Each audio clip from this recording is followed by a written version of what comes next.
Hello everyone, I'm Ambassador Mark Green, President and CEO of the Woodrow Wilson International Center for Scholars. Congress first established the Wilson Center in 1968 as a memorial to America's 28th President. Since then, in line with that charter, the center has explored in depth Wilson's legacy as a statesman and foreign policy visionary. But of course, there's another side to his legacy, a side that I promised we'd be more open about when I joined the center last year. No real analysis of President Wilson is honest if it doesn't confront his record of racism. So we're working to highlight the life and leadership of William Monroe Trotter, both to honor an important figure in the American Civil Rights Movement and examine the racism of our 28th president and his times.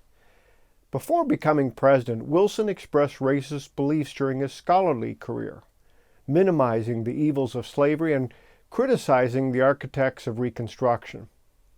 As U.S. president, Wilson was too slow to condemn the epidemic of lynching that raged across the South. He also appointed several segregationists to senior positions in the government. Perhaps most notably, Wilson presided over the expanded segregation of the federal service. That involves separating federal employees by race, firing numerous black officials, and restricting black people's opportunities for employment and advancement. These policies served to reinforce the rising tide of Jim Crow laws in the South. They also cemented inequality in the nation's capital, which was at the time home to a thriving black middle class. In 1914, Trotter courageously confronted Wilson right in the White House and denounced permitting segregation of the federal workforce as a humiliation. Wilson responded by defending his policies as preventing racial friction. He declared himself offended by Trotter's tone and ejected Trotter from the White House.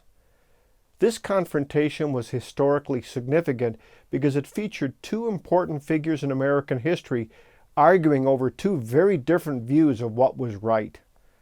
History tells us Woodrow Wilson was ahead of his time in speaking to human and political rights in the international realm. Toward the end of World War I, he was an outspoken proponent of self-determination, and he was a lead architect of the League of Nations, the predecessor to the UN. History also tells us that in other ways, darker ways, he wasn't ahead of his time. Instead, he was riddled with contradictions and, yes, racism. And that confrontation with Trotter was an important moment that exposed Wilson's hypocrisy and America's. Of course, Trotter's legacy is about much more than Woodrow Wilson. Trotter spent his life pursuing the cause of civil rights and equality. Until his death in 1934, Trotter fought for the equal treatment of African American soldiers, presented demands for civil rights in France after World War I, and fought for federal anti-lynching legislation. Like Wilson in trying to get the U.S. to join the League of Nations, Trotter ultimately died disappointed, his cause unfulfilled. But Trotter's victory was merely deferred.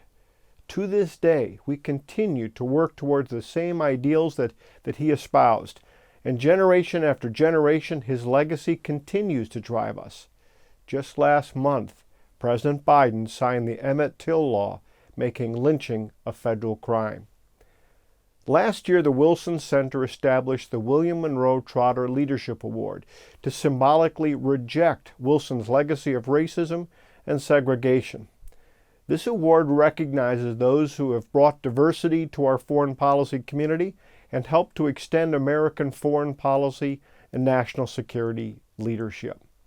This award is meant to remind us that true visionary leadership, like that of William Monroe Trotter, doesn't always result in change right away. It may take years or even lifetimes, but change comes eventually due to the hard work of people like William Monroe Trotter and the ideals he espoused, like his personal motto, "For every right, with all thy might." I would like to thank the William Monroe Trotter Collaborative for Social Justice, especially Professor Cornell Brooks, for the leadership and partnership in these issues. Their work continues to espouse the ideals, energy, and commitment that Trotter's legacy demands. It is an honor to work with you, and thank you so much for including me in this historic event.